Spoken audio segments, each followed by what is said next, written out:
మొన్నటి దాకా ఎట్లుండేనంటే చికెన్ కొనాలంటే సుక్కలు, మటన్ కొనాలంటే మంటలు అన్నట్లుండే.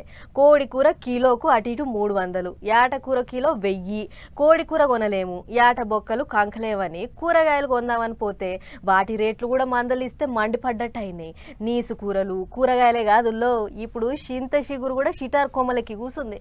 చింత చిగురు షిటార్ కొమ్మలకి ఎక్కింది. కూరలేస్తే పుల్లగుంటది, నాలుక కింద రుచి తగులుతుందని కొనబోతే కిలో చింత చిగురు ఖరీదెంతో ఎరికేనా అటు ఇటుగా 1000 రూపాయలు. అంటే కిలో యాటకూర కంటే ఎక్కువనే. మామూలు రోజులలో 500-600 ఉన్న కిలో చింత చిగురు ఐతారం వస్తే అడిగేటట్టు లేకుండా అవుతుంది. మనోళ్ళు ఏమన్నా తక్కువనా, లేని దాన్నే కావాలంటారు, తొలకని దాన్నే తినాలంటారు. ఆగో అట్టనే ఇప్పుడు షిటార్ కొమ్మలకి ఎక్కి కూసున్న చింత చిగురు కొరకు మస్తు ఆరాటపడుతున్నారు పబ్లిక్. మరి గంతగానం ఎందుకు పీలమైందంటే ఎండాకాలం కాబట్టే. ఎండాకాలం చిగురు తగ్గుద్ది, చింతలు దులుపుతారు కాబట్టి చింత చిగురు దొరకడు కష్టం అవుతుంది. అన్నో ఇన్నో ఇంత చింత చిగురు పంటలు వేసుకున్న రైతులు దెంపుకొచ్చి అంగట్లో పోస్తే ఇగో గింత పీలం. పల్లెలకు పోతే అన్నో ఇన్నో ఇంత దొరుకుద్ది కానీ ఈ పట్నం పబ్లిక్ కు పంటి కిందేదానికి ఆకు కూడా దొరకలేదు. దొరికిన కాడికి పోతే జేబులు ఫుట్బాల్ తేలుతున్నాయి. యాటకూర 700 కెంచి 800 కిలో. ఏడబడితే ఆనే దొరుకుద్ది మళ్ళా. కానీ చింత చిగురు 1000 రూపాయలు పెట్టినా దొరికేటట్టు లేదట.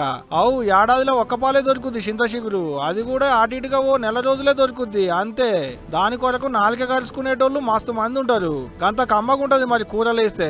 అడివంత తిరగాలే, చెట్లు ఎక్కి తెంపాలే. చెట్లు ఎక్కుడు కూడా అంత అలకగా అయ్యేటి పని కాదు, అందరితో అయ్యేటి పని కాదు. కొమ్మకు తిరగాలే, కొమ్మకో పిలికెడు కూడా వెళ్ళదు మరి. ఇటు ఎండలు కూడా సంపుడుతోని మాలు తగ్గింది, రేటు పెరిగింది అన్నట్టు. ఏడాదికి ఒక్క పాలే దొరుకుతుంది కాబట్టి మాలు పిలవైన పబ్లిక్ కూడా కాయసి పడుతున్నారు మరి.